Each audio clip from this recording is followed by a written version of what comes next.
I still remember the exact moment my heart shattered into pieces. It was a cold Tuesday evening. The train station lights flickered above me like they were laughing too. I was 14 years old, standing there with my little pink backpack, waiting for my mom to come back from parking the car. She never did. Instead, her best friend's car pulled up, windows down, and I heard them all laughing. My mom, her boyfriend, and two of her friends. Mom leaned out the window, smiling that big fake smile she always used when she wanted to look cool. "Sweetie, this is a little test. Find your own way home. If you make it by midnight, I'll buy you that phone you've been begging for." They all burst out laughing. Her boyfriend even clapped like it was the funniest prank in the world. I thought she was joking. I smiled nervously, waiting for her to say gotcha. And opened the door, but the car just drove off. I stood there frozen, watching the taillights disappear into the night. My phone was dead. I had $12 in my pocket and no idea which bus would even take me home. The station was almost empty. An old security guard just shook his head and looked away. That night, something inside me broke. Not just because I was scared, not just because I was alone, but because the one person who was supposed to protect me had turned my safety into their entertainment. I didn't cry at first. I just walked. For hours, past closed shops, under broken streetlights, whispering to myself, "She'll come back. She has to come back." She didn't. By 2 a.m. I was sitting on a bench outside a 24-hour diner, hugging my knees, finally letting the tears fall. A kind waitress brought me hot chocolate and let me charge my phone. I called home 23 times. No answer. That was the moment I decided I wasn't going home. Not ever. Not like this. The next few days were a blur of fear and anger. I stayed at a youth shelter the waitress helped me find. They didn't ask too many questions. I told them my mom was on a trip, and I got lost. It wasn't entirely a lie. Every night I replayed that laugh in my head, the way she didn't even look back, the way her friends cheered like it was some reality show challenge. I kept thinking about all the smaller betrayals I had ignored for years, birthdays she forgot, promises she broke, times she chose her boyfriend over me. This prank was just the final crack in a relationship that had been crumbling for a long time. I was so angry I couldn't eat, but anger slowly turned into something sharper, clarity. I started going to school during the day and working evenings at the diner. The owner took pity on me and let me sleep in the back room until I saved enough for a tiny rented room. I changed my number. I told the school I was staying with an aunt. No one checked too hard. Months passed.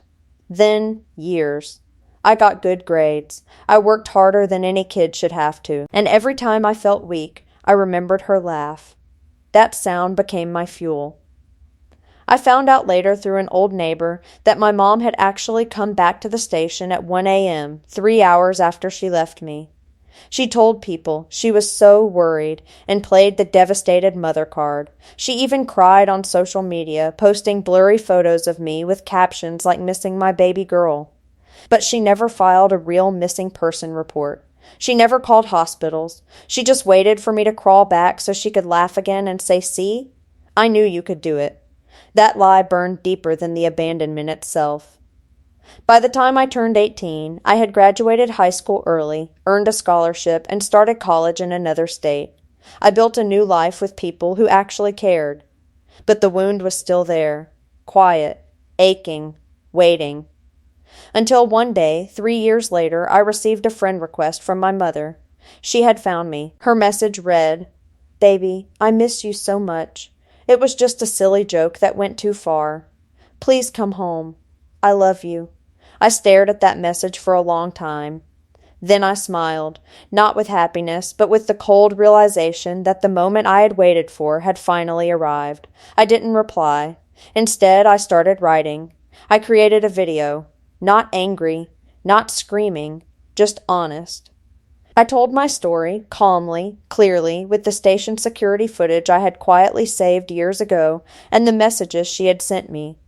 I posted it on a small platform at first. Within days it exploded. Thousands of people saw it.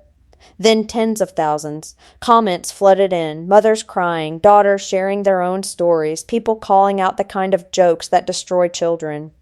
My mom's phone started ringing nonstop. Her friends distanced themselves. Her boyfriend left her.